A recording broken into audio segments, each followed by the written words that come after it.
આપણે બધા સપના તો જોઈએ જ છીએ, પણ એવું તે શું છે કે અમુક લોકો જ એને હકીકતમાં ફેરવી શકે છે?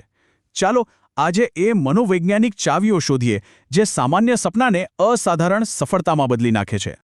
આ શબ્દો કેટલા શક્તિશાળી છે નહીં? એ આપણને યાદ અપાવે છે કે સફળતાની ઉડાન પાંખોથી નથી ભરાતી, પણ હિંમત અને દ્રઢ નિશ્ચયથી ભરાય છે. એ આપણને પૂછે છે, શું આપણું સપનું એટલું જીવંત છે કે તે આપણને ઉડવા માટે મજબૂર કરી દે? તો સવાલ એ છે કે સપનાને સાકાર કરવાનો રસ્તો કયો છે? જવાબ કોઈ જન્મજાત પ્રતિભામાં નથી, પણ એવા માનસિક સાધનોમાં છુપાયેલો છે જે કોઈપણ વ્યક્તિ શીખી અને વિકસાવી શકે છે. ચાલો આ સાધનોને એક પછી એક સમજીએ. તો ચાલો આ સફરના કેન્દ્રમાં જઈએ. બે શક્તિશાળી એન્જિન છે જે આપણને આગળ ધપાવે છે.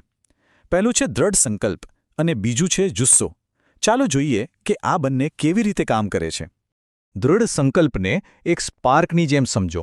એ એક એવી પ્રારંભિક આગ છે જે આપણને મુશ્કેલીઓનો સામનો કરવાની હિંમત આપે છે, ભલેને રસ્તો ગમે તેટલો અઘરો કેમ ના હોય. હવે જો દ્રઢ સંકલ્પ એક તણખો છે, તો જુસ્સો એટલે કે ગ્રિટ એ તો આખું એન્જિન છે. તે આપણને ખાલી શરૂઆત જ નથી કરાવતું, પણ નિષ્ફળતા અને થાક છતાં પણ લાંબા સમય સુધી ચાલતા રહેવાની શક્તિ આપે છે. આ મહેનતની વાત આપણને એક બહુ જ રસપ્રદ સવાલ પર લઈ આવે છે. સફળ થવા માટે શું વધારે જરૂરી છે, જુસ્સો કે પછી બુદ્ધિ? ચાલો જોઈએ કે વિજ્ઞાન આ વિશે શું કહે છે.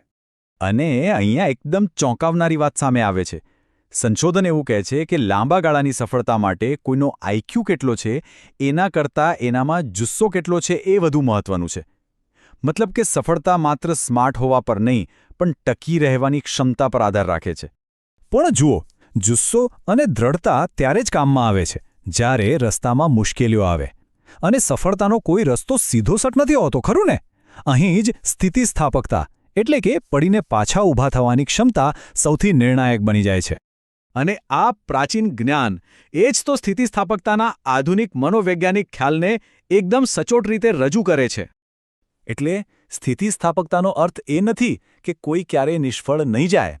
ના, એનો અર્થ એ છે કે દરેક વખતે પડીને ફરીથી ઊભા થવું, અને કદાચ પહેલાં કરતાં પણ વધુ મજબૂત બનીને.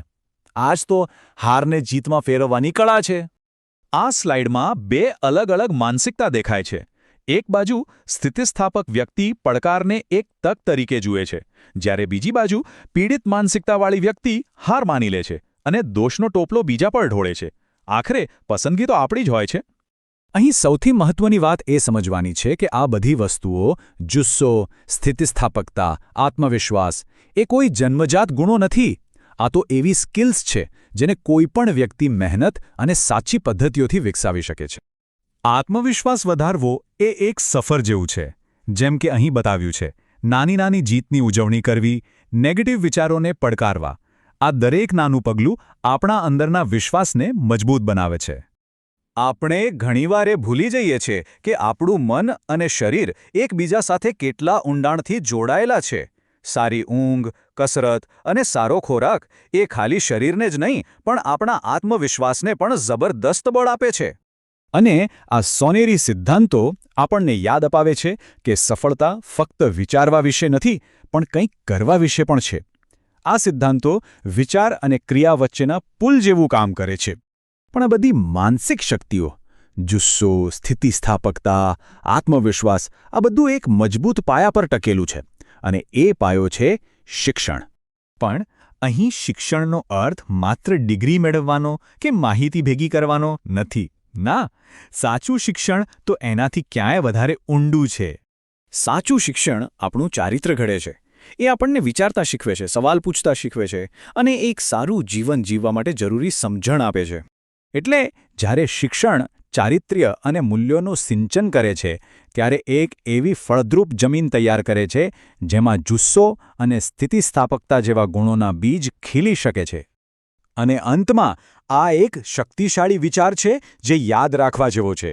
સફળતા એ કોઈ અંતિમ મંઝિલ નથી, પણ સતત આગળ વધવાની એક અવિરત યાત્રા છે. તો આપણે જોયું કે સફળતા એક યાત્રા છે, કોઈ મંજિલ નથી. તો પછી સવાલ એ છે કે તમારી હિંમતની ઉડાન ક્યાંથી શરૂ થશે?